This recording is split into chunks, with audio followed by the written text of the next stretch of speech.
I've got this other question coming out of the Ridley stuff. And hear me out here. This is not necessarily what I want to have a discussion about this. This isn't my strong opinion of it. Are we overvaluing Ridley's importance to this football team right now? And in the context, Austen, I say of this, is he even a number one wide receiver for you? I mean, I think he's 1A, 1B with Christian Kirk.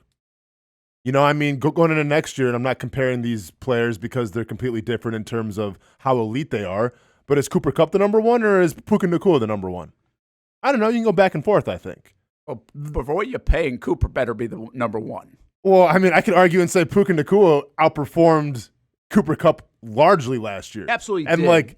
Okay. Absolutely did, but I think they even said, just for a little context, I'm pretty sure McVay even said, listen, we didn't ask him to do all those things, especially early on, that we would ask a Cooper Kupp to do. So it was a little bit different. And now, does he develop into that? I would still put Cooper Kupp as number one guy. I mean, I just think if teams are going to game plan for Los Angeles Rams, I think Puka Nacua is just up there with Cooper Kupp and saying, we got to stop both these guys. It's not like, all right, we got to stop Cooper Kupp. Let's shut him down and then worry about Puka Nacua. So, I truly think it's 1A and 1B.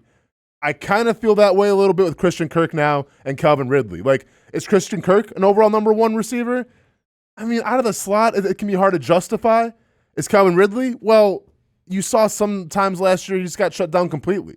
But I think if you have both of them, only good things can happen. And if you pair that with if Zay Jones can stay healthy, or if you address another wide receiver early on in the draft, it's a deep class up front, well, then there you go. Then you kind of have three guys that can be dependable. Like, the one receiver you're not going to get right now. Gabe Davis is not a one receiver, okay? Some of these guys in the draft can be, but once again, how much do you trust Trent Baalke? How much do you trust this organization to get that number one guy, that right guy out of this draft class? Yeah, and that's where I go with it, right? The way Twitter reacted yesterday, you would have thought Ridley was a top 5, top 6 receiver in the league. That is a little bit of what I'm saying here, right? I mean, and I'm okay with this, by the way. We love you, Jags fans. I get it. This stuff's emotional, bulky. Should they have seen it? Here's where I just want to go back to the basis for me. The basis for me is I think these guys as front office folks, first of all, they do have a lot of hard decisions to make and guess at and negotiations to work. There's a lot of balls bouncing. I understand it. That's the nature of their job. There are things that we could say that are difficult about what we do or you do, and that's the nature of your job. These guys are obviously in high-profile situations under the microscope. My view of this is that they are supposed to be able to take a guy like Josh Allen. And when I am asking the GM at the Combine 2 years ago, are you getting ahead of this and going to pay him now? Because I believe he's a really good football player. That's just my opinion. I'm not telling them that they should listen to Brent, and if he thinks he's a good player, we got to pay him. That's not where I'm going. Okay, they didn't do it. New regime, Doug coming in, new defense. How's everything going to fit? The next year, especially after what he did kind of number-wise without the boatload of sacks, 7.5 sacks, I think it was. But, man, if you watched Josh Allen in 2022, you knew he was wrecking things. You knew he was almost on the verge. We asked the same question. They still didn't want to do the dance. If they dance any of those 2 off seasons, first of all, they save a boatload of money. And we ain't talking about this right now. In fact, Josh is probably asking to restructure. I want more. Coming off 17.5. Now, you could also make the case, does he have 17.5 without playing, for his future and everything else? I don't know. But I thought he was a good player. It's their job. This is what I'm getting at. Their job is to have the vision, to know that he's a good football player, to know that he's a puzzle piece, a benchmark piece, a cornerstone piece to this football team for the next 5 to 7 years, to this roster. That's their job. They whiffed on that part to me. They didn't whiff as much right now. There are not a lot of deals that get done at this juncture of the offseason. They also lost leverage, obviously, but that's part of this thing. These guys, Calvin Ridley and Josh Allen, have a ton of leverage, which make it not impossible, but unlikely for deals to get done before the league year. The Jags lost that leverage when they didn't have the vision, Austen, the foresight 2 years ago or last year to ink Josh Allen to a big deal. How is this different than what the Buccaneers just did with Mike Evans and Winfield? I think because the Buccaneers got it done. I think the difference is, first of all, Calvin Ridley is not Mike Evans. I think we've established. Sure. And secondly,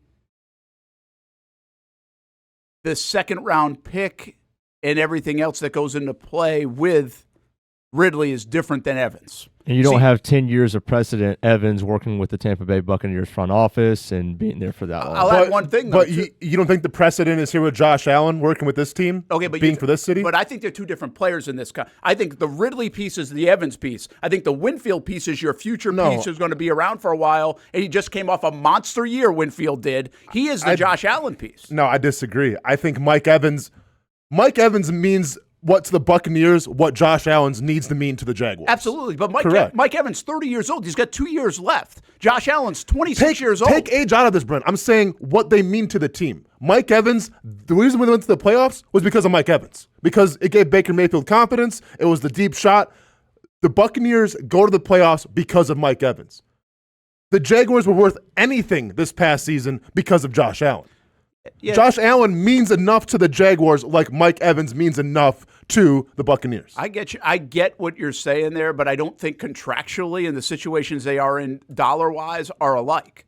I think the Winfield piece is the one that's a major investment for his position. He's coming off the banner year. He's the younger player that's going to be around as a cornerstone piece. Mike Evans has been a cornerstone piece. Mike Evans doesn't continue to be a cornerstone piece. You know he's going to be there for like 2 years and that's it. The other thing that I would say about Evans is Evans wanted to hit. They almost couldn't do this. The thing that changed the mind is Evans, according to the reports out of Tampa, is that he wanted to stay a Buck. So this would be like, if you want to go apples to apples, it would be like Calvin Ridley saying this week, listen, I don't want to go anywhere else. Like that's what we would need Calvin Ridley to say. Do you think Josh Allen wants to stay a Jaguar? He does, but so does Winfield. So they're alike. The only odd piece in that, I'm telling you, if we're comparing apples to apples, is that Ridley has not said that. Ridley has not turned around and said, or at least that we know of, hey, I want to stay in Jacksonville. Don't worry about next week. I mean, Evans, according to all these reports, it was close and he was going to get to the... Well, because it was hard to justify paying him that much money of what he wanted, because he would have got top dollar. And he would have got a lot, Yeah, correct. Patriots were in. Apparently the Jags were even in. It looked like he may have taken a little bit of a discount to stay in Tampa Bay. So, if you want to look into the incentive, laden contract. Yeah, he might. Yeah, that's a good point. Listen, I just don't fully think it's the same. In fact, I think it's a lot alike in the Winfield part. They were trying to get to a contract. I think I saw somewhere around like $20 million a year. I think were some of the numbers being thrown out. They couldn't, so they tagged them. Now the difference, as you're saying, is they're able to keep both. Correct. But did Mike Evans click off a second-round pick because they did it? Or something like that. They didn't have that element. I think that makes it a little bit different. And again, you have a player that's saying, I want to be here. I don't want to go test it. I don't want to move my family. That is a huge part of this. That's the other side dancing. That other side said, hey, let's dance right now. Let's finish this dance. So getting back to what you guys said about Jags Twitter celebrating like Calvin Ridley was a top 5 wide receiver. I don't think that was the case at all. I don't think anybody really thinks that Calvin Ridley is a top 5 wide receiver. I think people see Calvin Ridley as a guy who can help Trevor Lawrence. And that's supposed to be the whole goal of this offseason, is finding out if Trevor Lawrence is indeed the guy. Because we've had these conversations. Is he elite? I don't think so. I don't think anybody would really say right now that Trevor Lawrence is elite. And if you lose Calvin Ridley, well, then guess what? You just lost another piece to try to prove to see if he is elite or not. So that's where I think some of the blowback from the fan base is coming from. It's not like you lost a top fantasy wide receiver by any means, but you just lost a guy who could help improve Trevor Lawrence, who can tell us if Trevor Lawrence is elite or not.